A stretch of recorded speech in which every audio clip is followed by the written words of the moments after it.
Hello World Wide Web, I'm Dr. Shado, the internet personality with the best hair. And, well, yeah, we kind of missed Dino-December last year. We kind of missed a lot last year, so let's not delve on it too much and focus on the future with Dinosaur Hotel 3. Yeah, they made a third one. You remember Dinosaur Hotel, right? That followed the story of Sienna, played by Chrissy Wuna, who needed money for her kids, but dag-nabbit kept inadvertently putting them in danger in a dinosaur death-fueled secret game show.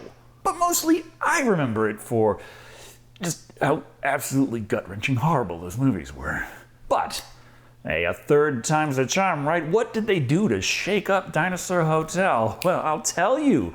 Chrissy Wuna is not in it anymore, and we are no longer following the story of Sienna. But it is still Dinosaur Hotel. So it's still a secret death game show fueled by dinosaurs with a random assortment of unlikable characters, very poor cinematography, worse effects, worse writing, and generally a pretty terrible movie all around.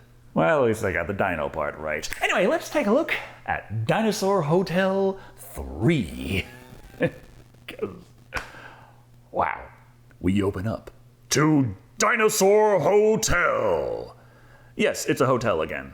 I guess maybe I should explain to those of you out there who somehow just haven't been keeping abreast of the Dinosaur Hotel expanded universe.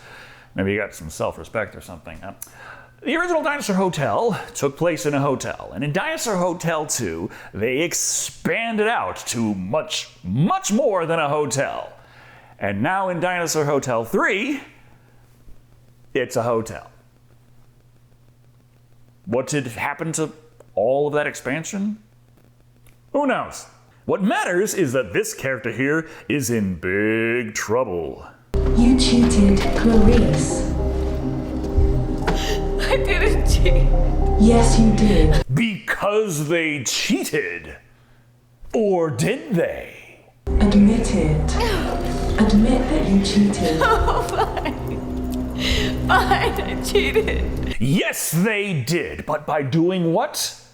It is never elaborated on. What were the rules? Who knows? What did they break? Who knows? How did they break it? Who cares? None of this at all matters. And believe it or not, this is a very good opening that does establish the important rules of the movie. The rules are fuck you. So they are to be killed by a dinosaur in a hotel. For this is Dinosaur Hotel 3. Someone probably should have told the Viscera cleanup crew, though. They look like they're auditioning for Squid Game. Anyway, time to introduce our protagonist, Jennifer, played by May Kelly. Come on, 25% APR has taken advantage of you. You told me. It's not my fault for needing the fucking money, innit? She has crippling financial problems. Yes, like Squid Game, but also like Dinosaur Hotel. But not like Dinosaur Hotel 2, because Sienna was fine because she got the money from Dinosaur Hotel. They just brought her back because somebody wanted that. At least as many people who wanted a Dinosaur Hotel 2. But hey, she's got a necklace. Is she gonna pawn it? I don't know. Next thing we have of her is when she decides to walk down this dark, spooky alley, and of course gets attacked by masked men. Next thing we know, bam! It's Dinosaur Hotel time as she comes to in the lobby wearing a shirt marked with the number 8. Seems she's surrounded by other people in numbered tops, each noting the total amount of brain cells at work. That we're not thinking like the way they want us to think. Okay? Like we must go down, yeah? To get back up. That has literally nothing to do with anything. The man is just talking shit. Anyway, 5, played by Gaston Alexander, doesn't like 3, but 6 is like, don't be mean. So 5 backs down for now. But the couple, Thing 1 and Thing 2, start trying to explain how weird this all is. And yeah, half the cast don't have headshots on IMDb, and there's not even as many listed on the cast of characters as there are literal characters in the movie, and I can't be arsed to look up every single one of these assholes, so yeah, Thing 1 and Thing 2. Group of strangers wake up in a place and no one knows how to escape?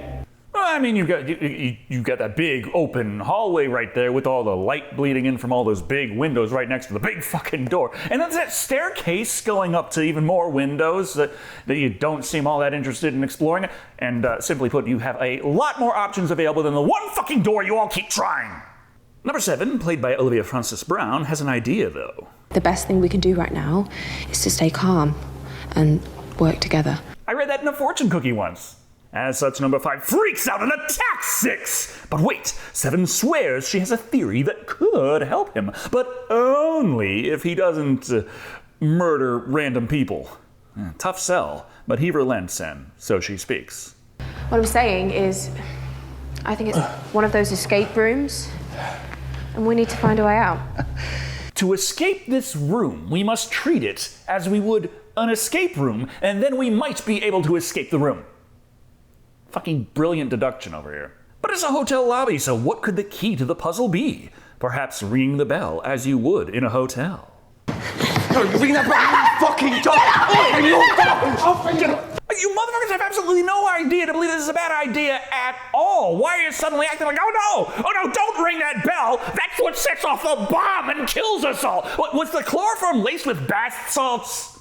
This doesn't matter or lead to anything anyway, as number 4, played by Coco Taylor, rings the bell, and guess what? That was it. Maybe, I don't know, maybe they were just waiting, but masked individuals approach. The leader introduces himself as the front man, and they lay out the basic rules. Incredibly slowly and pointlessly for a movie that is barely more than an hour long. You will each be numbered. No shit, they're already standing there with big-ass numbers on them, so why are you saying that in a future tense? And you will be referred by your number throughout the games. Well, then why the hell was the lady in the opening being referred to by name? Participant 1. Clearly. Participant 2. Her husband. Oh, he's played by Sam Thackwell. He has a face on IMDb. Way to go. 3. Well, way to frame that shot with the focus not being the out-of-frame guy in the back you're actually talking about.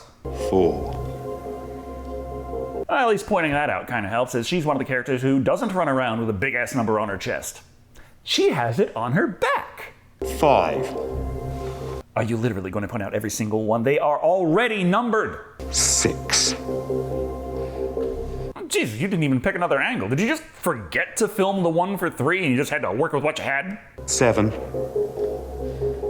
So do these numbers have any significance to anything, or what? Because in a better game I can think of, a board game, Atmosphere. Participant 8. Thus concludes the roll call. It was pointless, it went on way too long, it contradicted information introduced in the opening, and it leads absolutely nowhere. Way to go, Dinosaur Hotel. He continues to drag bullshit out way longer than necessary, so I'll get to the bullet points. You like games? We got games. You like money? We got money. How much money? How about $1 million? And it can all be yours if you win the game. Just survive. Number 3 has heard enough. He knows what happens when the mission objective is survive, so he decides to say fuck it and leave.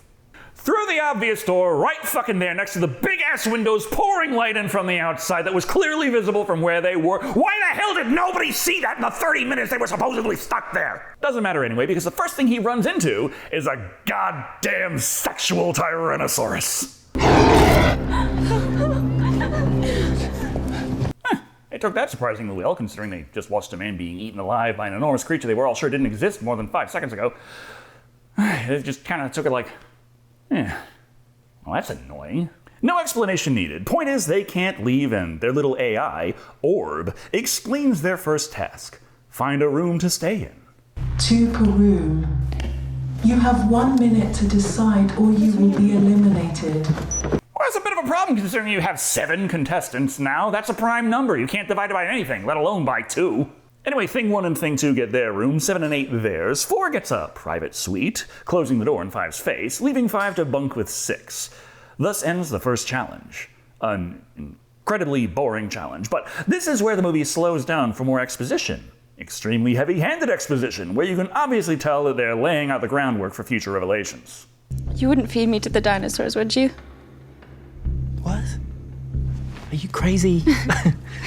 I love you. Okay, so it's obvious there's trouble in paradise over here. Now we just gotta stay strong for Meredith. I'm so glad she's home and safe with Fiona. Yeah, Fiona. Ah, there it is. Husband's fucking the babysitter. 5 also gets the opportunity to point out that if he wins the money, it's going to his daughter. Okay, he's not surviving. But what about our protagonist in number 7? I just want to see my kids. What do you mean? I just want to see my kids. I just want to see my kids, please. You have kids? Yeah. What are their names? No, it doesn't matter. For once, they don't actually appear in the movie. So let's talk about something that is important for a change. I don't think there's any microphones in here. Are you sure? There's a greater than 0 chance of that at regular hotels, let alone dinosaur hotels. But you see, number 7 is Secret Agent Amanda Smith, sent to take down Dinosaur Hotel from the inside. Not the best plan, but it's what they've got. It's them versus the clientele of Dinosaur Hotel. Rich assholes! Could you imagine living off minimum wage? Man, it'd be nice to have a wage. This is so fucking illegal. That's why everyone's wearing masks. Now, wait a minute, did you see the scene too? No bother, time for the plan. Okay, we need to find the control room, and fast. They must find the control room. There's a control room?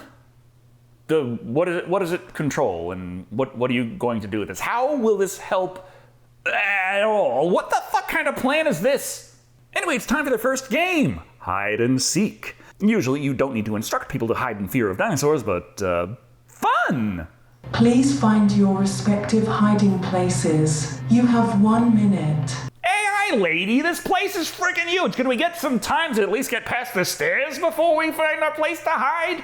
Nope, before you know it, bam, time's up and a raptor is on the loose. So the players run and hide and, yeah, it's Dinosaur Hotel. It's not like this is a particularly enjoyable chase. I guess the raptors might look a little better in 3, but it's hard to gauge considering they still look like okra that's been smeared with KY jelly. Anywho, people have their close calls, but it gets bad for number 4, who flees from a raptor before deciding, fuck it, sitting at the top of the stairs and not hiding is surely the best hiding place.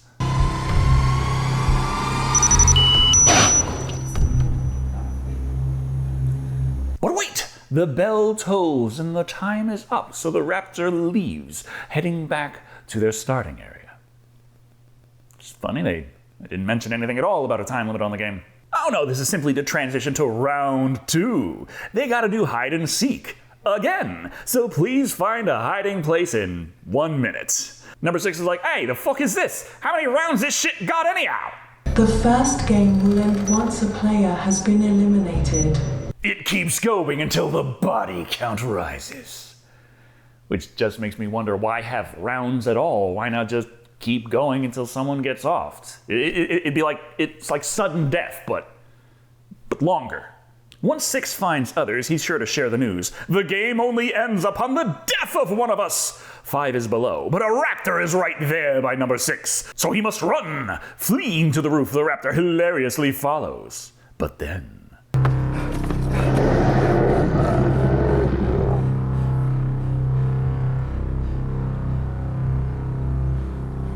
it turns out number 5 is already on the roof. Fucking how? Did he Super Mario wall jump between the buildings? Working together, 5 and 6 trick the raptor, but it looks like the end of the road for 6, until 5 kills the damn thing. And then on the far shot, it fucking disappears. How's that for an apology, kid? And the game ends. Even though nobody died, and we just established that the game does not end until somebody dies. Why even bother having rules if you're not going to fucking follow them? But it's time to introduce another baddie. The frontman was fun, but need to get some more emoting than Die Hardman on set, which introduces Billy, played by... You kidding me? The guy with the huge role and the most charisma in the whole movie. That's the one that they don't even fucking list on IMDb. I mean, he might be staff member, but there aren't any quotes or a screenshot or a headshot to go by, so who fucking knows? You seem to have forgotten that there's cameras everywhere in here. There's no hiding. We can see everything that you do. You can't hide from anybody. Who also does not wear a mask. So even the things established by Agent Smith don't fucking matter. Great. Either way, Billy here is probably my favorite character in the whole movie. I imagine you are just helping out number 6 here because he reminds you of your daughter, you know. Androgynous and stupid. Not that he's an amazing character, but when you're watching a piece of shit like Dinosaur Hotel 3, and a character exists specifically to taunt and belittle everyone else. They're easy to like. Think of Amaryllis from High Guardian Spice. Anyway, the next game takes place in the dining room. But what could it be? Is that a picture of me? Yeah, that's you and that's her. I took a long time picking these out. And yet you still only got the portraits from their acting portfolios. Funny that. But it's been a minute and we still haven't bothered explaining the game. Anyone of you used a gun before? Yeah, we know you have. Number 5, we all could have guessed that one, right? Well, considering the British accents for most of the people on set, that's still kind of surprising. Anywho, Billy goes into a long diatribe about Russian roulette, and don't pay it any mind because it doesn't fucking matter anyway. The real game is when they are blindfolded and made to shoot at the portraits until they shoot one of them. Ladies and gentlemen at home, I hope you didn't pay for your whole seat, because tonight you're only gonna need the edge. Yeah, I didn't edit that. The lip sync is absolutely nowhere near what he actually said. And if you pointed at me, I'll fucking kill you. You could just not give them guns. It's a lot simpler than putting guns in the hands of your captives and being like, hey, no shootsies backsies. 7 misses. So it's time for number 1. Well, I really hope you're in the next game. I'm working the next one as well, and boy, have I got a surprise for you. Yes, we know he's fucking the babysitter. The setup was one of the most obvious things in all of cinema. You don't have to reinforce it. He misses too, which might lead you to believe he lives versus hitting, but that's not how the game works.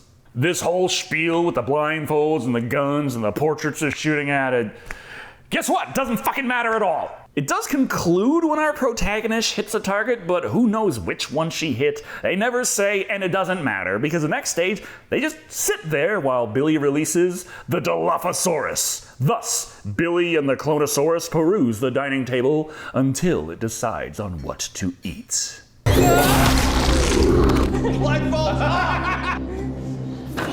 And poof, the dinosaur vanishes. Usually they only do that when they're out of frame. Oh, he's still hungry, so you might want to run for it. Ah, the Dinosaur Hotel tradition of, oh no, the invisible dinosaur is about to get me. Anyway, there's more screaming and running, occasionally visible dinosaurs, and this doesn't matter in the slightest, because when our protagonist manages to escape the dino, oh, looky here, what happened to everyone? Oh, no time for a break. Yeah, you've got the watchers all hot and bothered. They all just get knocked out anyway. Movie, listen. If you need to insert extra pointless scenes in between your games to keep things interesting, your games aren't interesting. No surprise, this leads to our next game, Truth or Dare, but with a different name. A little game I like to call Truth or Die. Jesus, this really does share some odd similarities with High Guardian Spice, doesn't it? Now, you'd think the rules would be simple, and indeed, he explains them. They are exactly what you'd think they'd be. Truth, you live. Lie, you're killed. But please feel free to ignore because it doesn't really matter. Anyway, looky here. They're feisty, aren't they? I'm sure all of you will prove to be a savory treat. Fucking nothing! A completely empty room with sound effects threatening to kill you. Way to spend your effects budget. Anyway, let's get this shit show on the road. First question is for number 5. Did you kill your wife? He's like, my wife died in childbirth. My daughter blames me for it. Which doesn't answer the question, but fuck it. You got it right. Congratulations. Got what right? He answered it as straightforward as a politician answering how he's going to balance the budget by telling an anecdote about when he was a paperboy. The question for the protagonist is if she killed her husband in a car wreck. But Billy Boy also adds maybe she would have liked if she had killed her kids as well. It's not true, it's not true, it's not fucking true. It's not fucking true. Wrong answer! Which one, the killed her husband or wanted to kill her kids? Because those are two completely different questions. I killed my husband, I killed my husband. I killed my husband. Yeah, it's too late now. So, if that was the question, then why pepper it with a completely unrelated question? You there, have you ever fapped to Uma Musume? Also, do you want tacos later? Well, I guess we're getting pizza! Who gives a fuck? What a game, am I right? And he doesn't kill her. He says he will, he acts like he will. He makes absolutely no effort to say anything to the contrary, but he just doesn't. Because why should any fucking rule ever fucking matter at fucking all in this whole fucking movie? But what's this? Number 2 is pissed off. That means it's time for the big, super shocking, completely out of nowhere, never see coming in a million years mind-blowing revelation. Isn't it true that you... This is such a fucking cliche. Is it true that you are Porkin the babysitter? He was fucking Fiona! Oh my God, who could have guessed? They only drop clues about as subtle as being kicked in the balls by a kangaroo. His wife is like, that's not true, and Billy points out she is wrong, which should kill her, but after they have a back and forth where he admits it, she's shocked because the babysitter is only 17. And he points out technically she just had a birthday. If it's legal, it's no longer immoral. They had the chance to have statutory rape be a clear reason why, yes, this asshole should die, and they just decided to put him legally in the clear on this one. Why? Doesn't matter anyway. They ignore this completely, and then she tells Billy it is time to ask her a question. Oh, fuck it. What's your question?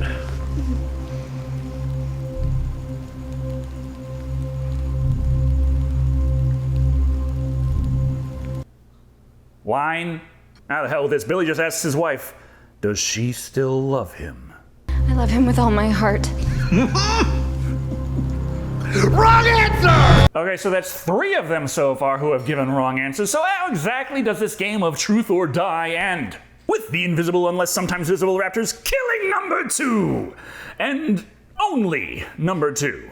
Then the ball is like, hey, good job. Now please wait while we load the next game. But number 1 is done with its shit and beats the ball with a bat before telling it, do your worst.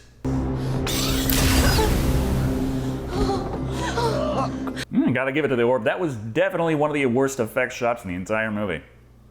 Though I still wonder, technically, is it higher quality than the Inviso dinos? Here. I can see you've got a lot of built-up anger there. And 7 just hands 5 a weapon. That's because, hey, Mr. Criminal over there, you look upset. Here, hey, why don't you crack some skulls or something? Lucky for him, the rule still doesn't fucking matter whatsoever, so a random raptor attacks, but he can fight it off, injuring his arm somehow, and Agent Smith stops our protagonist like, this is perfect. The cameras are on them, where the action is, and therefore us, with our secret whispery conversations, will be completely ignored in this reality show. And they set out to find the control room. But how will 5 and 4 deal with the raptor chasing them?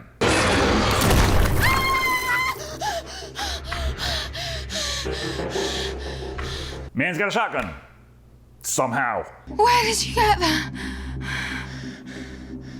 I now know these arseholes keep their weapons. And they will not be heading back there. He is not going to be arming up all of them to fight the dinos, and he's not even going to be going back for more ammunition, because why in the fuck should anything matter at all in this fucking movie? So why not have Agent Smith and the protagonist somehow have a dino on their tail out of nowhere, yet they still aren't being watched on the cameras, because that would be consistent with the shit she said earlier. Nope! Instead, they find the control room.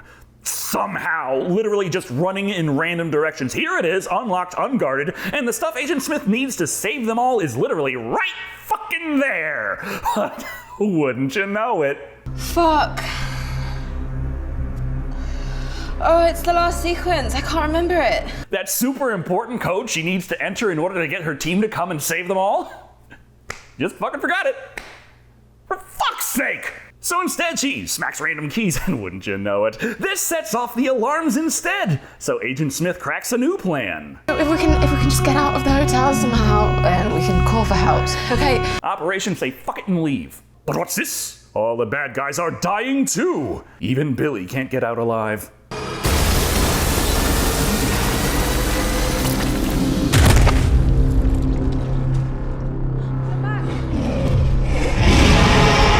As some motherfucker airdropped a T-Rex on his head. How the fuck did it get up there? How the hell did that happen? What the fuck is going on? Once they leave, oh, look at that, pterodactyls. Not such a smart operation anymore, eh? So, while 4 and 5 are inside, soon Agent Smith and the protagonist come in like, yeah, that didn't work. Again. No bother, number 5 can head out for a second. That way, this can happen.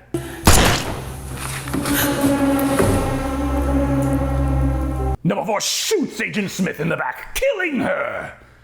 With a fucking airsoft gun? What the hell kind of sound effect was that? It turns out that number 4 is in fact the daughter of the frontman. She was,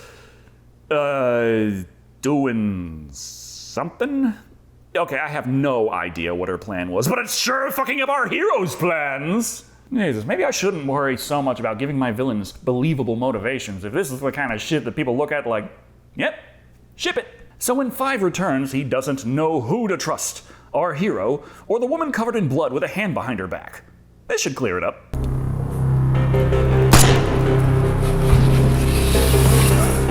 Jeez, the man wasn't even distracted. He's just got really shit reaction time. Did she just overpower herself? Of course, bad bitch is like, any last words? Which just means she's waiting enough time for a random dinosaur to eat her! Completely unnecessary considering they bring out the knockout gas shortly after, and then we learn, hey, number 5 is alive. He and our protagonist have been tied together for a final tug of war. Whoever wins gets the grand prize, and whoever loses is eaten by the occasionally visible T-Rex.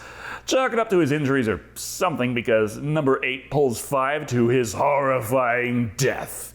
Therefore, she wins. And now we learn the truth. Who is the front man? Eddie, played by Marcus Massey. You know, he was from Dinosaur Hotel too. Yeah, I don't really give a shit either. We saw him here hosting this event, when in Dinosaur Hotel 2 we had previously seen him hosting this event. Fantastic character arc there. But how will they get her to keep this secret? It's an NDA. I'm pretty sure you can't sue someone for breaking a contract to keep your biological monster murder factory under wraps. And that's it. She signs it, they drive her out, and then dump her out in the middle of nowhere, and from the looks of it, didn't even give her the suitcase of $1 million. The end. Fucking A, that was the worst episode of Bang Bus yet. Anyway, that was Dinosaur Hotel 3. And seeing it, I think I finally truly understand.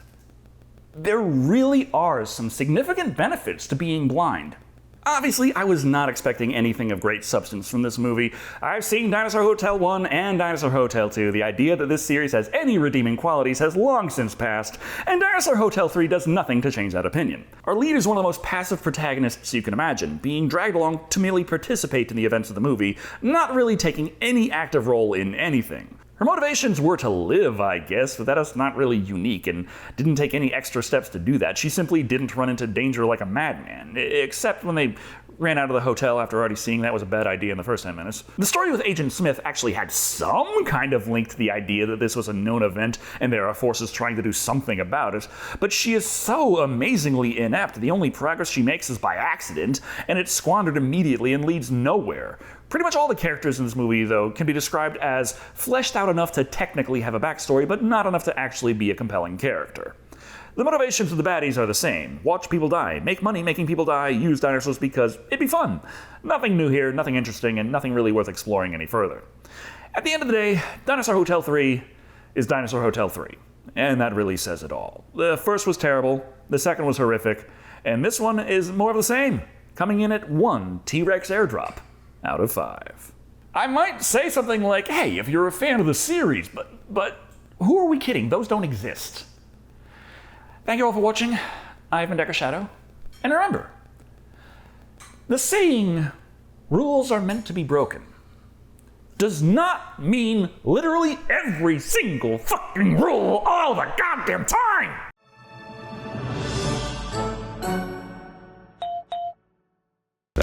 Fuck it. What's your question?